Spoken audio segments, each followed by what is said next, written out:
皆さん、こんにちは。ဒီနေ့ sensation ပြပေးမယ်ဘုံဘိုးလေးရဲ့နာမည်ကတော့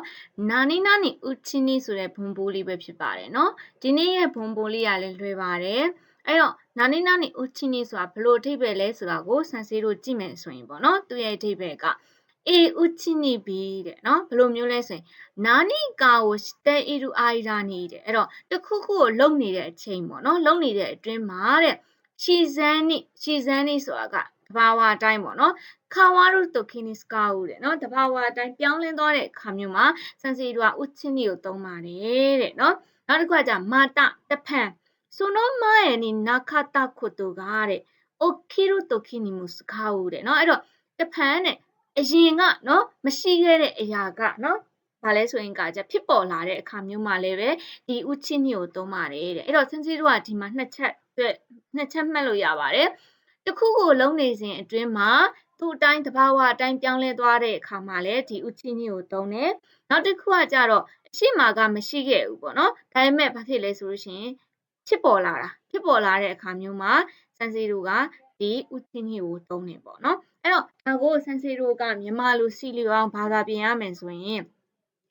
အခြေအနေတစ်ခုမပြောင်းလဲခင်လေးအတွင်းလို့ပြောလို့ရတယ်ဥချင်းနိဆိုတာကနော်အဲ့တော့တစ်ခုခုအခြေအနေတစ်ခုခုကမပြောင်းလဲခင်လေးအတွင်းမှာပဲတခြားဟာကဖြစ်သွားတာမျိုးနော်ဒီလိုခါမျိုးမှာစန်စီတို့ကသုံးတာပေါ့နော်တခြားကိုပြောင်းလဲသွားတဲ့အခါမျိုးတွေမှာသုံးပါတယ်အဲ့တော့သူရဲ့ဆယ်စုစုခုကိုကြည့်မယ်ဆိုရင် bath ပေါ့နော် bath ကိုစန်စီတို့ကတဲ့ဤရုသုံးတယ်နောက်ခါကြလို့ရှင်9 found သုံးပါတယ်နော် bath 9ပေါ့နော်အဲ့တော့သူမှာ bath ကို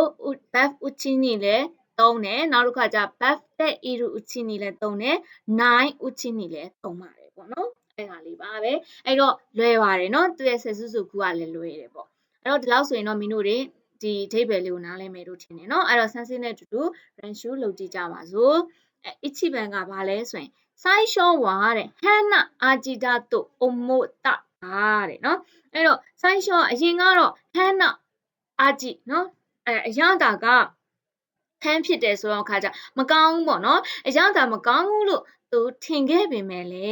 တာပဲတဲ့ဤရူဥချီနီတဲ့စားနေစဉ်မှာပဲနော်စားနေစဉ်လေးတွင်းမှာပဲစုခီနီနာတာတဲ့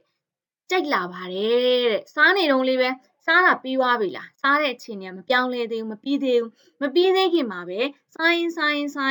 နဲ့ဘာဖြစ်လဲဒီအရသာကိုသူကြိုက်လာပါတယ်တဲ့ဒါကိုပြောတာနော်ဥချီနီဆိုတာနော်ခင်နေတခုမပြောင်းလဲခင်လေးဆိုတာဒါကိုပြောတာစားနေတာမပြီးသေးဘူးလေမပြီးသေးခင်မှာလည်းဘာဖြစ်လဲဘာပဲဒီဥစ္စာကိုဒီအရသာကိုသူကြိုက်လာပါတယ်နော်ဒီလိုခါမျိုးမှာစန်စီတို့ကဥချီနီကိုသုံးပါတယ်နောက်နိဗ္ဗာန်ဟွန်းကိုယွန်းတဲ့ဤရူဥချီနီတဲ့နော်